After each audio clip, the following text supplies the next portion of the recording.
luar biasa lah kalau gue bilang ya. Dan tidak ada alasan negara untuk berputar-putar nyari alasan segala macam agar tidak dinaikin aja. Negara tidak akan rugi, bangsa ini tidak akan rugi kalau gaji guru naik setinggi-tingginya.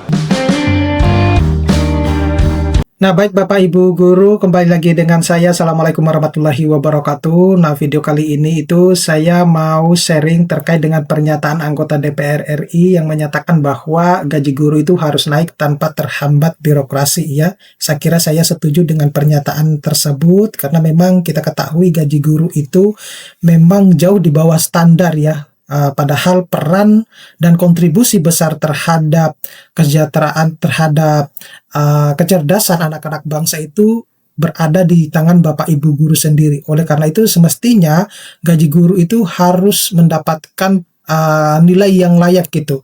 Nah, menurut Bapak Ibu guru, kira-kira berapa gaji guru yang sepantasnya harus diberikan kepada guru maupun dosen ya, agar Bapak Ibu guru itu fokus untuk mendidik anak didiknya tanpa harus mencari sambilan di luar ya. Nah, silakan Bapak Ibu guru berkomentar kira-kira berapa gaji guru yang diinginkan ya.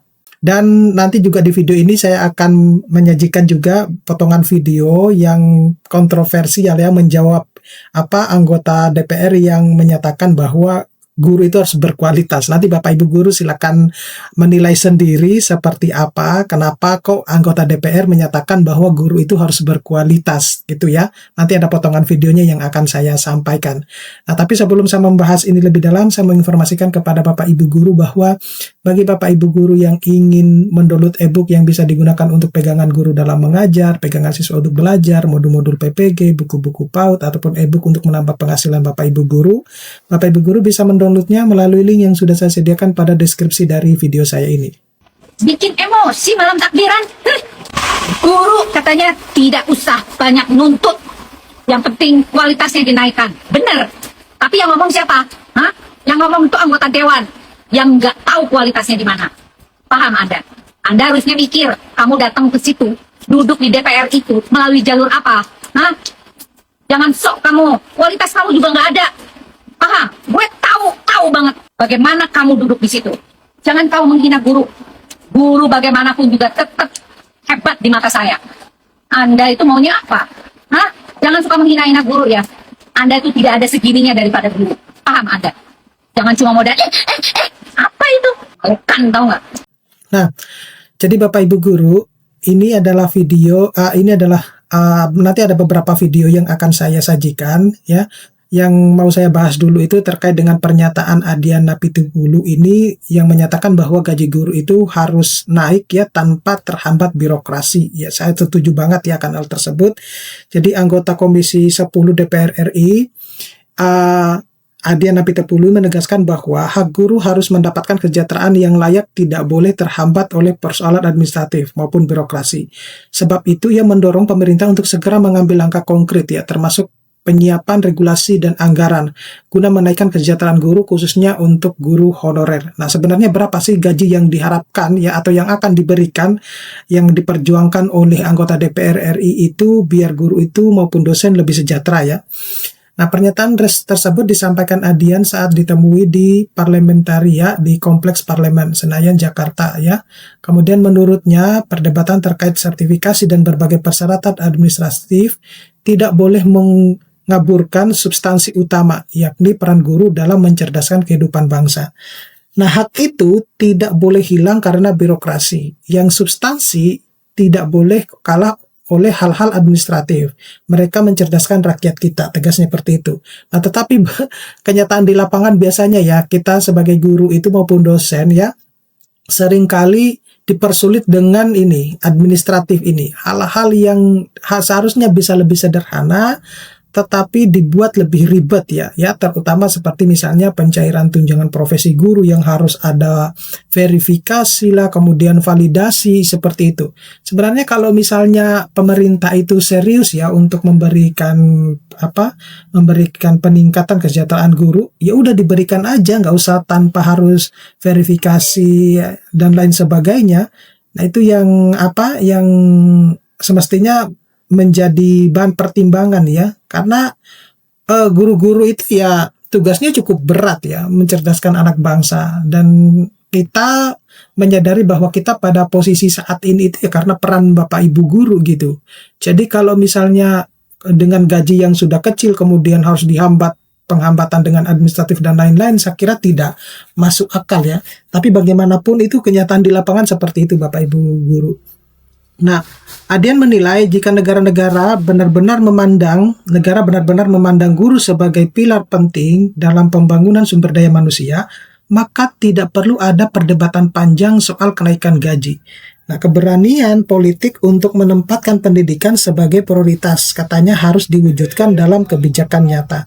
Jadi tidak usah banyak perdebatan, ya naikin saja gajinya gitu ya. Negara tidak akan rugi, benar ya. Kalau guru dinaikkan gajinya, negara itu tidak akan rugi gitu. Yang menjadi permasalahan itu adalah banyaknya para koruptor yang ada di Indonesia ini. Nah, bangsa ini tidak akan rugi kalau gaji guru naik setinggi-tingginya, ujar legislator fraksi PDI Perjuangan tersebut. Ia juga menekankan bahwa Komisi 10 DPR RI mendorong adanya langkah regulatif yang jelas untuk mendukung kebijakan tersebut. Kenaikan kesejahteraan guru menurutnya harus dibarengi kesiapan anggaran serta payung hukum yang kuat agar implementasinya itu berjalan efektif dan berkelanjutan. Harus ada regulasi dan harus ada kesiapan anggaran. Itu bagian dari tanggung jawab negara induknya. Lebih lanjut, Adian menyatakan bahwa guru termasuk yang berstatus honorer di sekolah swasta telah memberikan kontribusi besar dalam sistem pendidikan nasional. Oleh karena itu, ia mengingatkan negara tidak boleh mencari alasan untuk menunda perbaikan kesejahteraan mereka. Baginya, peningkatan kesejahteraan guru itu bukan sekedar kebijakan sektoral, melainkan investasi jangka panjang bagi masa depan bangsa. Kalau kita menganggap tugas dan fungsi guru itu penting, maka kebijakannya juga harus mencerminkan itu, seperti itu. Ya, jadi kita setuju ya Bapak Ibu guru ya bahwa kita ketahui gaji guru itu kan memang tidak begitu besar ya, apalagi ada status honorer dan lain sebagainya, dan masih banyak juga guru-guru yang belum tersertifikasi. Seringkali juga guru-guru itu diuji kesabarannya dengan pencairan tunjangan profesi guru yang tidak lancar atau bahkan tertunda, semacam itulah. Ini yang menandakan bahwa pemerintah itu belum terlalu serius mau menangani kesejahteraan Bapak Ibu guru itu sendiri. Padahal kita ketahui bahwa peran besar guru dalam mencerdaskan anak-anak bangsa itu sangat vital. Nah, oleh karena itu pemerintah semestinya harus sudah berpikir bahwa sebenarnya guru-guru maupun dosen itu harus disejahterakan. Daripada anggaran pendidikan itu dialokasikan misalnya untuk makan bergizi gratis lah dan lain sebagainya, bahkan itu bisa dikatakan, banyak yang mengatakan kemudian itu adalah korupsi terstruktur ya gitu ya. Tapi itu mau bagaimana, itu sudah kebijakan pemerintah Bapak Ibu guru ya. Nah, kita hanya cuma bisa mengikuti apa yang telah menjadi ritme yang selama ini dilakukan. Nah, tetapi kalau tidak ada perubahan sama sekali, ya kita juga tidak bisa akan mengharapkan bahwa gaji guru maupun dosen itu akan meningkat. Nah, lalu sebenarnya berapa gaji guru yang layak ya untuk Bapak Ibu guru maupun dosen ya, agar guru-guru itu lebih fokus untuk mendidik anak didiknya dan tidak perlu harus mencari sambilan di luar ya, seperti itu. Nah, Bapak Ibu guru bisa menuliskan di kolom komentar ya, kira-kira berapa gaji guru yang Bapak Ibu guru yang pantas ya untuk guru maupun dosen ya, sehingga Bapak Ibu guru itu tidak perlu harus mencari nyambi ya di luar. Nah, untuk lebih jelasnya Bapak Ibu guru bisa menyaksikan potongan video berikut ini. Secara substansi mereka mencerdaskan rakyat. Kita merasa berhutang tidak pada mereka. Kita melihat posisi mereka penting tidak. Kalau melihat posisi mereka penting, tugasnya penting, fungsi mereka penting, yang mereka kerjakan penting, nggak usah banyak perdebatan, naikin aja gajinya. Luar biasa lah kalau gue bilang ya. Dan tidak ada alasan negara untuk berputar-putar nyari alasan segala macam agar tidak dinaikin, naikin aja. Negara tidak akan rugi. Bangsa ini tidak akan rugi kalau gaji guru naik setinggi-tingginya. Jumekal, Halo. anggota DPR RI Komisi 10. Menurut Pak Once, berapa kira-kira gaji yang layak dan pantas untuk guru-guru kita SD, SMP, SMA? Menurut saya minimum 15 juta. Itu juga untuk yang bekerja di daerah 3T, daerah terkecil harus bahkan lebih banyak dari itu, dan insentif lebih banyak, mungkin perumahan dan sebagainya. Hanya dengan memberikan gaji guru yang besar cukup ya, sekitar 15 juta, kita bisa berharap bahwa pendidikan kita akan maju. Terima kasih.